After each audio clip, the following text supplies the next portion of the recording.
from all enemies, both foreign and domestic.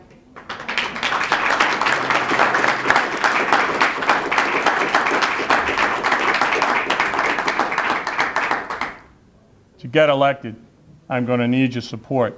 Now, I know I have it here, and I know I have it today, but I'm the new guy on the block.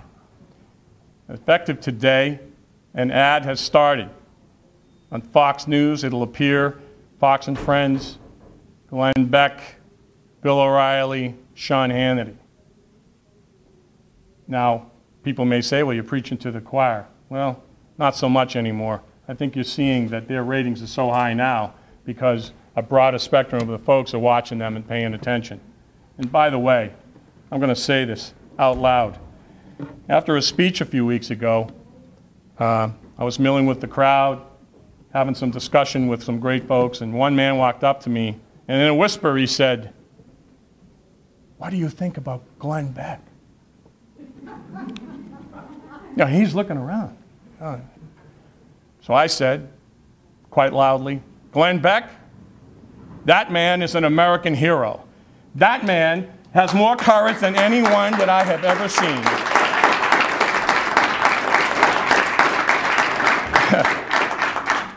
If you aren't paying attention to what is going on in this country right now, and you only have a limited amount of time to find out, I strongly urge that you sit down 1 hour a night and watch that show. Going to need your support, though, and I'm going to need your financial support as well.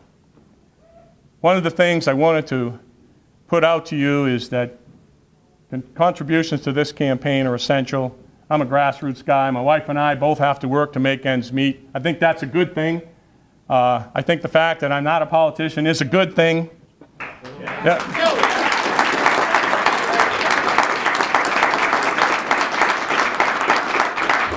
And I think we got to stop picking people from the barrel and start picking them from the tree.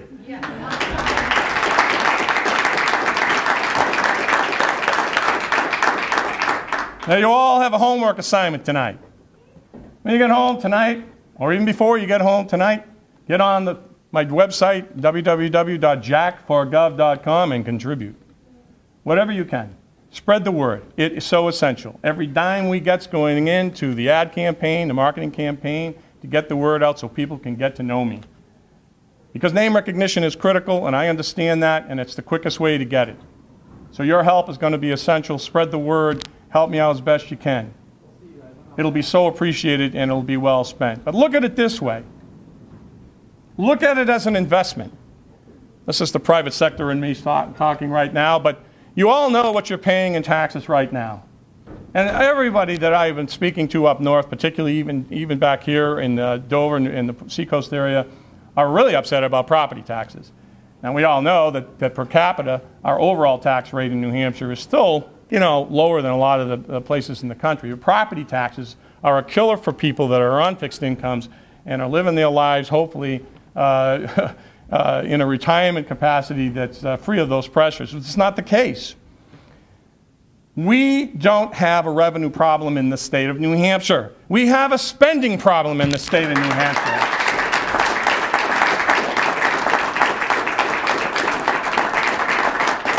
When you reduce spending and reduce it substantially, property taxes will come down. That's exactly what will happen. But it's not going to happen till then. But if I'm not elected, or if John Lynch is reelected, you can count on two things. One is that the taxes that are already in effect and the spending that's going on now will continue. Your taxes are going to go up. And you can also absolutely guarantee yourselves a state state income tax and or sales tax or both. That's going to happen. And probably a 15% death tax. We know that this year the death tax is zero for the coming year nationally, but President Obama is going to elicit a 55% death tax in 2011. You think about that. All the money that you have put aside and has been taxed and all that little bit of net that you've been putting away, they have no right to that money. That's for your family. That's for your kids, your grandkids, whatever. But they're going to take it and earn it and do a thing to earn it. This has to end.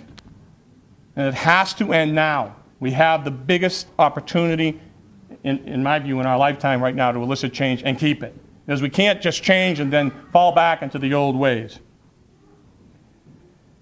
We're confronted with a liberal agenda here in New Hampshire. You've seen it. We have a governor that promised that he would not sign a gay marriage bill. He told everyone in the state that, and I don't care how you come down on that issue. What you should realize is he broke his word to all of us. Integrity matters.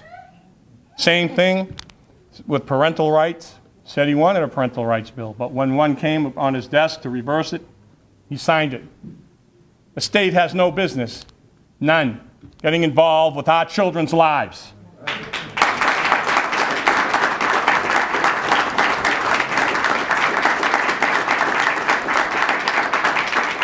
I believe we need to be Americans first in everything we do. I believe that regardless of party, if you do what's right for the people and you do it as an American, that everything else will take care of itself. I want you to know that clearly I believe that we're at a crossroads in this country. We need to elect leaders who you can trust, who have a high level of integrity, and are not doing it for self, for ego, but are doing it for their country and doing it for their state. I am one of those people.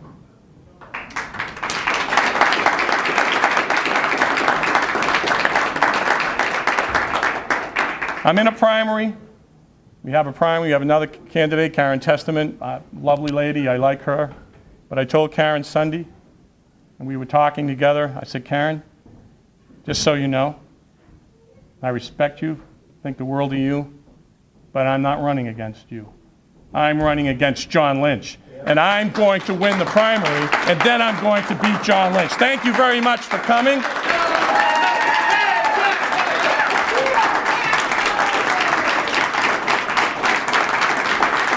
Thank you. Invite you all to the Barley House. We have a luncheon set up for you. If you want to come over, we can mingle a while, and I'll come over and we can chat a little bit. Again, thank you very much for your support.